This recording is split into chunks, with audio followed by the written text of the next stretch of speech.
ప్రభువును రక్షకుడైన యేసు క్రీస్తు అతి శ్రేష్టమైన నామాన్ని బట్టి ఈ ఉదయకాల హోసన్న దైవ సందేశాలు అనే ఈ కార్యక్రమాన్ని వింటున్న దేవుని బిడ్డలైన మీకు శుభం కలుగునగాక. అందరికీ వందనాలు. నా దేవుని హస్తం మిమ్మల్ని మీ పిల్లలను మెండుగా దీవించునుగాక. ఉదయకాలం మీతో మాట్లాడుతుంటే ఎంత ఆనందంగా ఉంటుందో. ఆ జీవం కలిగిన మాటల ద్వారా మీరు దీవించబడుతూ అనేకులకు ఆశ్చర్యకరంగా ఉంటున్న బట్టి దేవుణ్ణి స్తుతిస్తూ ఉన్నాను. మీకు ఈరోజు ఒక వాక్యాన్ని జ్ఞాపకం చేస్తాను. అది చాలా అవసరమైన వాక్యం. చాలాసార్లు ఆ వాక్యాన్ని మీరు చదివి ఉంటారు, కానీ మళ్ళా జ్ఞాపకం చేస్తాను. అదేమిటంటే, చాలాసార్లు మనం ధీరులుగాను, గొప్పవాళ్ళగాను, ఆస్తికర్తలుగాను, సలహా చెప్పే వ్యక్తులుగాను, పరిపాలన సాగించగలిగిన నిర్వాహకులుగా కనబడతాం. కానీ ఒక్కోసారి ఎన్ని ఘనకార్యాలు చేసినా గుండెల్లో చూస్తే గుబులు ఉంటుంది, జీవితంలో చూస్తే భయం ఉంటుంది. అందరూ ఉన్నారనుకుంటాం, ఒంటరితనం నిన్ను భయపెడుతూనే ఉంటుంది. ఎందుకని మరి ఇన్ని గొప్ప కార్యాలు చేసావు, యుద్ధాల్లో గెలిచావు, పదవిని సాధించావు, ఇన్ని చేసినా నీ జీవితంలో భయం వెంటాడుతూనే ఉంటుంది. అది నీ జీవితాన్ని కలవరపరుస్తూ ఉంటుంది. అప్పుడప్పుడు జనం వచ్చినాక అమ్మయ్య అంటే అర్థం ఏంటంటే వీళ్ళంతా నాకున్నారు. దరిద్రతలోంచి ధనవంతులుగా ఉన్న స్థాయికి ఎదిగావనుకో, పర్వాలేదు ఇప్పుడు డబ్బు ఉంది అనే ఒక నమ్మకం ఉంటుంది. కానీ ఎన్నోన్నా నీ జీవితంలో ఇబ్బందులుగానే, సమస్యలుగానే ఉంటాయి. తమ్ముడు, నీకు ఒక మాట చెబుతాను, జాగ్రత్తగా విను. మీ వ్యక్తిగత జీవితంలో మీరు ధైర్యంగా ఉండమని ప్రభు చాలాసార్లు చెప్పాడు. ఏముంటామండి ధైర్యంగా, ఇంటి నిండా సమస్యలు, ఒంటి నిండా రోగాలు, పట్టుకుంది కలిసిరాల కర్మ ఉరేగింది అంటారుగా.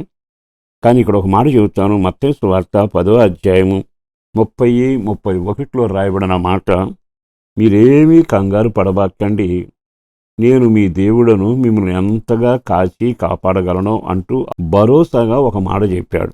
మీ తల వెంట్రుకలన్నీ లెక్కించబడినవి. బాగా ఆలకించండి. మన తల మీద ఎన్ని వెంట్రుకలున్నో మనకు తెలియదు. మన దేవుడు తల వెంట్రుకలన్నీ లెక్క పెట్టి అంటున్నాడు కదా. ఒకటి రాలిపోవటం కూడా నాకు తెలుసు. అంటే మిమ్మల్ని కాదు, మీ తల మీద ఉన్న వెంట్రుకల్ని అంత జాగ్రత్తగా లెక్క చూస్తాను. అంతగా కాపాడుతున్న రాలువి ఎన్ని, ఉండేవి ఎన్ని, ఊడిపోయేవి ఎన్ని. మరి ఈరోజు ఈ మాట విన్నాక మీ వ్యక్తిగత జీవితంలో కొంచెం ఆలోచించండి. మన జీవితంలో ఈ సమస్య వచ్చింది అని కృంగిపోవటం, ఇరుకొచ్చింది జారిపోవటం, ఎదురు దెబ్బ తగిలింది బోర్లపట్టడం, వీటితోనే జీవితం సాగిపోతుందిగా. మీకు ఒక నిరీక్షణ, నిబ్బరం, ధైర్యం కలగాలని ఒక సేవకుడిగా చెబుతున్న ఈ వాక్యాన్ని బాగా విశ్వసించండి. మీ తల వెంట్రుకలన్నీ లెక్క పెట్టాను అన్నాడు ఆయన. మీ తల వెంట్రుకలన్నీ లెక్క పెట్టి ఉన్నవి అంటే అర్థం ఏంటంటే, అందులో ఒకటి కదిలితే నాకు తెలుస్తుంది, ఒకటి రాలితే నాకు తెలుస్తుంది. అంటే మరి నిన్ను గమనించరా, నీ కుటుంబాన్ని గమనించరా?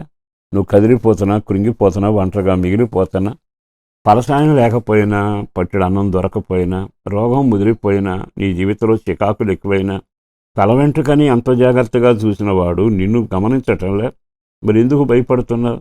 ఈ రోజున భయపడడం అనేది తరతరాలుగా వెంటాడుతున్న ఒక శాపం అని చెప్పాలి. కానీ దేవుని ఎరిగాక ఆయన చెప్పే ఈ మాటలు ఒక్కొక్కడు వింటే, నిన్ను స్వస్థపరిచే యెహోవాను నేనే అన్నాడు. ఎంత భరోసా! బైబిల్ లేఖనంలో కనబడుతుంది. మీ అవసరాలు ఏమిటో నాకు తెలుసు, నేను అవన్నీ ఎరిగి ఉన్నాను, నేను మీకు సిద్ధపరుస్తాను. ఈ మాటలన్నీ వింటున్నాక ఒక విశ్వాసి దేవుడితో ఉండే బంధం స్థిరంగా ఉండాలి. మనం ఏంటంటే గుర్తొచ్చినప్పుడు దేవుడి దగ్గరికి, రోగం ముదిరినప్పుడు దేవుడి దగ్గరికి, అప్పు పుట్టనప్పుడు దేవుడి దగ్గరికి, పెళ్ళవునప్పుడు దేవుడి దగ్గరికి. అట్లా కాదుగా.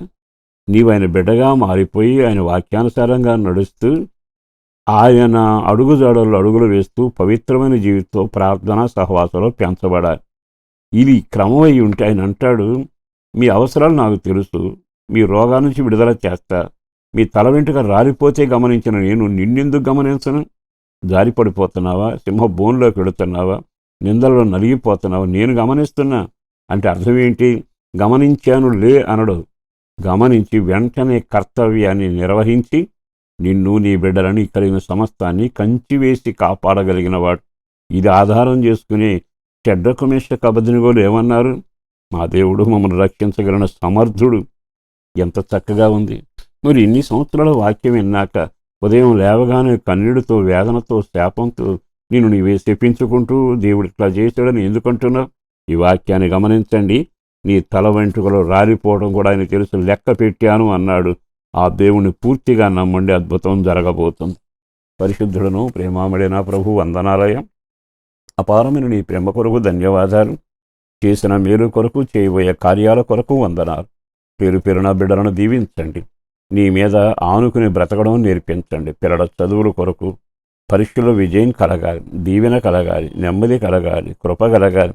ప్రతి విషయంలో కార్యాలు, ఆరోగ్యపరంగా, ఆహారపరంగా, ఐక్యతగా, రక్షణ భాగ్యం, ప్రార్థనా జీవితం అన్నిటినీ సిద్ధపరచండి. ముందుండి నడిపించి మేలుతో బిడ్డను జీవింపచేయమని యేసు శక్తి కలిగిన నామాన్న ప్రార్థించి వేడుచున్నాము తండ్రి. ఆమేన్.